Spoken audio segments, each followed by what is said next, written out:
জামাই ষষ্ঠীর দিন খাওয়ার ভিডিও দিতে গিয়ে আমি যে জামাই ষষ্ঠীর দিন যে মেইন রিচুয়াল সেটার ভিডিও কিন্তু দিতে ভুলে গেছি। অবশ্য এই সময়টা আমি ছিলাম না, এই ভিডিওটা করে রেখেছিল আমার বাবার ফোন থেকে ভিডিও নিতে দেরি হয়ে গেছিল, ওই জন্য শেয়ার করতে পারিনি।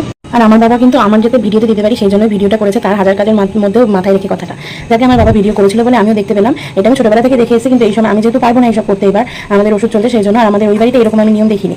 এই নিয়মটা হচ্ছে নতুন পাখা দিয়ে সব ঘর বানিয়ে, এখানে দেখতেই পাচ্ছ সবকিছু দিয়ে ফুল দাম আর ফল টল দিয়ে পুজো করেছে সবাই।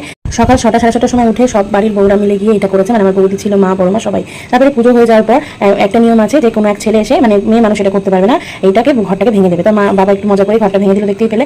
তারপরে সেই পুজোর প্রসাদ আমরা সবাই খাই, আর সেই 126টা না কটা দুব্ব থাকে সেটা দিয়ে গঙ্গার জল দিয়ে সবার মাথায় ষাট করে দেওয়া হয়। আর এদিকে দেখতে পাচ্ছ আমার বরকে খেতেই বসেছে, আগের ভিডিওতে দেখালাম আমাদের কিন্তু দুজনের ম্যাচিং হয়ে গেছে আজকেও। তো যাই হোক, এখানে দেখো যখন আমার বর খাচ্ছিল এখানে কিন্তু বোচকাও হাজির হয়ে গেছিল, আর ওকে দই খাইয়ে কি সুন্দর লাগছে দেখতে, তার কি সুন্দর করে খাচ্ছিল। তো ওকে কিন্তু বোচকাকে অনেক সুন্দর লাগছে, মনে হচ্ছে এখনই ধরে চটকে দিই। তো চলো তোমরা কিন্তু কমেন্টে জানিও বোচকাকে দই খেয়ে কেমন লাগছে। আর আজকে কিন্তু আমি টাটা বলবো না, বোচকাই তোমাদের টাটা করে দিল।